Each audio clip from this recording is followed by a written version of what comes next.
안녕하세요. 절대값TV의 명품 PD 한PD입니다. 여러분, 신문에 나오는 뉴스들을 가볍게 읽지 마시고 항상 그 뉴스에 무슨 행간의 의미가 숨어 있나를 우리가 읽어야 돼요. 대부분의 그 부자들이 하는 얘기가 꾸준히 읽었다, 뉴스를 집중해서 읽었다, 그것을 통해서 이제 아이디어를 얻어서 투자도 하고 그랬다라는 거잖아요.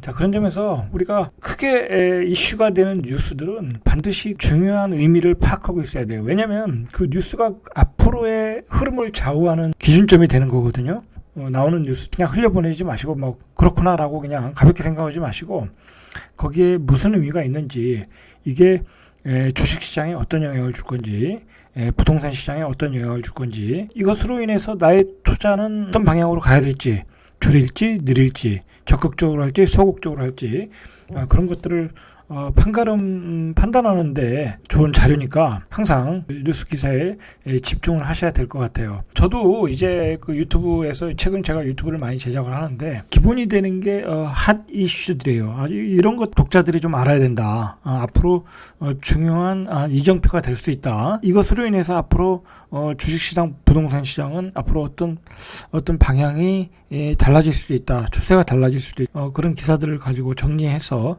제 나름대로 해석을 해서 올리는 거거든요. 자, 그렇게 이제 보시면 될 것 같아요. 나온 뉴스 중에 하나가 우리 그 국고채 금리가 연일 급등하고 있다. 그래서 장단기 물이 연고점을 경신하고 있다. 이제 이걸 표현을 뭐라고 하냐면 금리 발작이라고 그래요. 자, 이제 국고채 금리가 올라가니까 이 국고채 금리가 올라간다는 건 뭐예요? 그 채권을 살 사람이 없다는 거예요. 그 채권을 살 사람이 없으니까 채권의 금리가 올라가겠죠. 올라가니까 이제 매수자가 나오겠죠. 자, 그래서 이제 국고채 금리가 올라가고 있다. 물론 이제 그러한 이유가 있겠죠. 그런 이유는 뒤에서 보시고요. 자, 그래서 이제 한국은행이 국고채 금리가 급등하는 것에 이제 부담이 될 수 있으니까 채 2조 원 정도 국고채를 단순 매입을 하겠다라고 이제 발표를 했어요. 금리가 일주일 새에 1년치가 올랐어요. 이게 금리 차트를 보면, 이 국고채 금리 이 차트를 보면 지금 이렇게 가파르게 오르고 있어요. 지금 2.87. 이게 이제 국고채 3년물짜리거든요. 자, 이게 2.87 이렇게 가파르게 오르고 있다. 시중에서 이러한 국고채가 잘 소화가 안 되고 있다는 증거예요, 이것은. 그러면 왜 시중에서 이러한 국고채가 소화가 안 될까요? 이제 국고채를 사는 사람은 기관이 있을 거고, 외국인이 있겠죠. 자, 외국인의 입장에서는 미국의 금리가 더 유리하다라는 거예요. 자, 미국이 지금 빅스텝을 준비 중이라는 거예요. 이 한국은행의 이 같은 조치는 미국 연방준비제도의 기준금리 0.5포인트 인상 예고하고 있거든요. 자, 거기에다가 지금 우크라이나 사태로 이게 지금 원자재 값이 폭등하지 않았습니까? 자, 그 5일 그 통계청에 따르면 지난달 그 소비자 물가가 치솟으며 상승률이 4%대가 왔다고 그래요.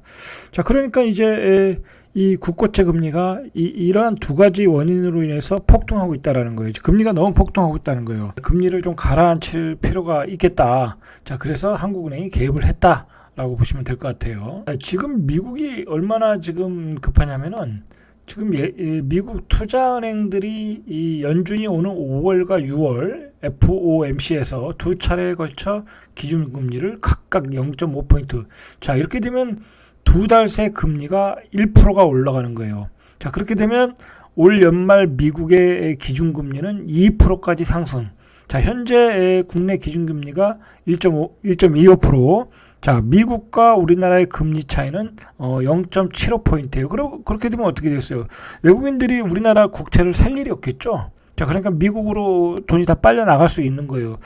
사실은 이러한 그 어떤 금리 시장 금리 차이가 지금 한국 시장에서 외국인들이 주식을 못 사는 이유 중에 하나예요. 이제 환율이 떨어지고 금리는 올라가고 미국의 금리는 올라가고, 그러니까 당연히 이제 미국으로 돌아갈 수밖에 없는 거죠. 그래서 우리나라에서 주식을 팔고 미국으로 돌아갈 수밖에 없는 거죠. 그렇기 때문에 지금 주식시장에 외국인들이 매수세가 떨어지고 있다. 그렇게 보시면 될 것 같아요. 자, 이 소비자 물가 상승률이 이 4%를 넘었다는데 이게 2011년 12월 이후 10년 만에 처음이라고 그래요.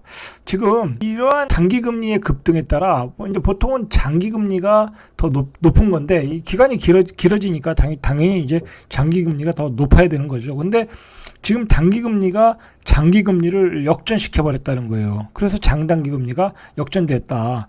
그래서 이제 경기 후퇴가 일어날 수도 있다. 이제 그런 그 위험한 상황에도 왔다라는 거예요. 지금 여러 가지로 어떤 그 안 좋은 상황이 좀 오고 있는 거예요. 금리 시장의 어떤 변화로 인해서 물가는 상승하고 금리는 폭등하고 그리고 경기는 안 좋아지고 자 이러한 지금 금융시장이라고 우리가 보면 돼요. 우리가 이제 국고채 금리를 이야기할 때 이 대출금리의 선행지표가 되는 게 3년 만기 국고채 금리예요. 자 이걸 가장 어떤 기준점으로 보시면 돼요. 이 3년 만기 국고채 금리가 전날보다 0.077포인트 오른 2.861%를 기록했다라는 거예요. 자, 국채 3년물 금리가 2.8%를 넘어선 것은 약 8년 만에 처음이다. 자, 그러니까 이제 금리 발작이라고 이야기하는 거예요. 비교해보면 지난해 말 1.798 3년물 금리가 올해 들어서만 한 1.063포인트가 올랐다. 자, 그래서 금리 발작이라고 하는 거예요, 지금. 자, 그래서 한국은행이 국채를 매입하고 있다.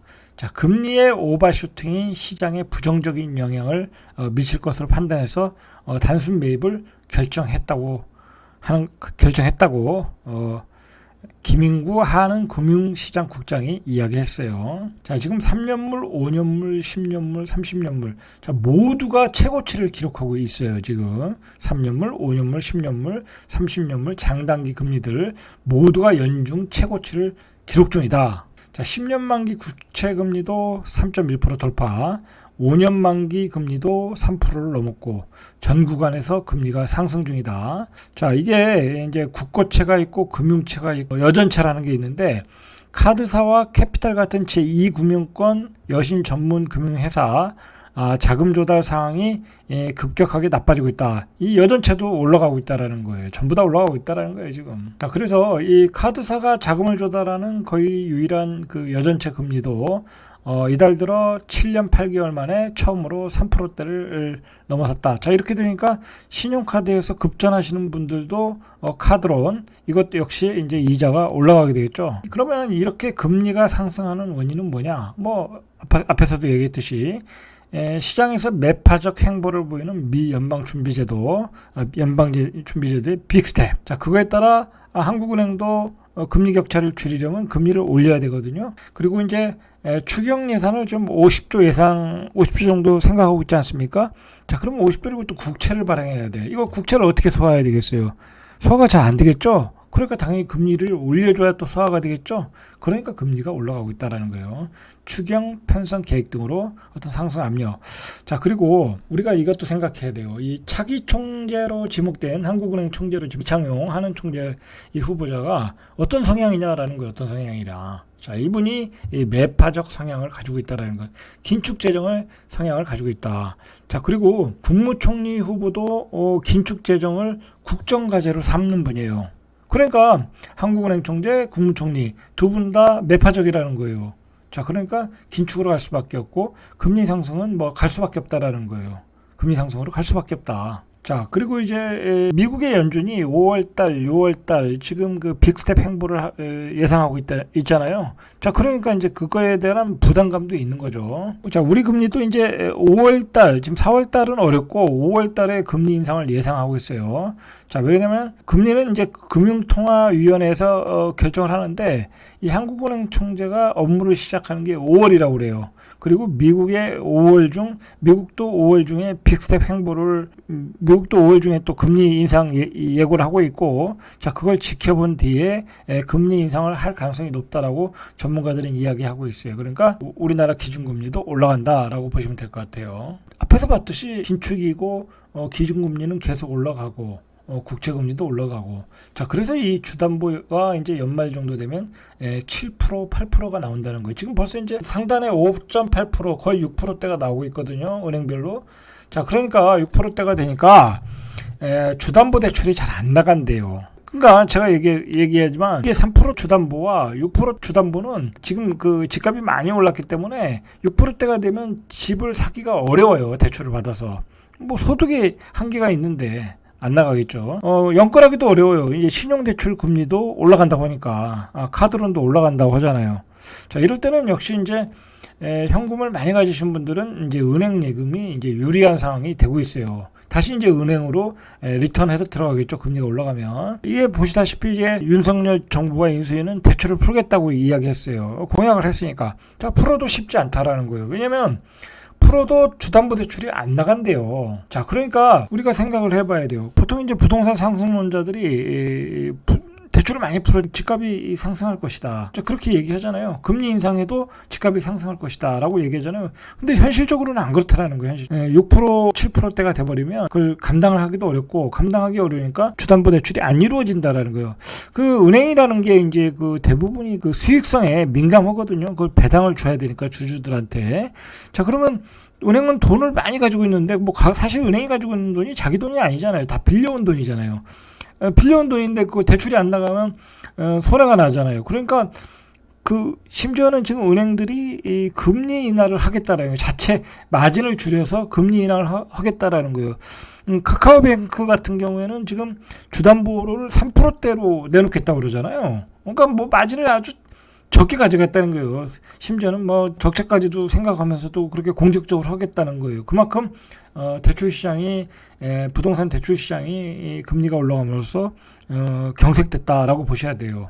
자, 그러니까 전체적인 금융시장의 금리는 분명히 올라가고 있고 금리 발작 현상까지 나오고 있는데, 그것이 이제 주담보에서는 주담보 대출에서는 풀어줘도 쉽지 않다. 그러니까 반응이 금리를 은행들이 마진을 줄이는 방향으로 지금 나오고 있다라고 보시면 돼요. 이런 점을 생각하고 우리가 연말에 부동산 시장 그 집을 마련할 계획들을 잘 짜셔야 돼요. 이렇게 금리가 급격하게 올라가는 시기에 집을 연끌해서 샀다가는 굉장히 어려운 상황이 올 수밖에 없어요. 그러니까 그걸 선동하는 사람들 너무 얘기 듣지 마시고 항상 이렇게 시장을 공부해가면서, 뉴스를 통해서 공부해가면서 자기 상황에 맞게 대처해 나가면 될 것 같아요. 자, 이상 절대값TV의 명품 PD 한 PD였습니다.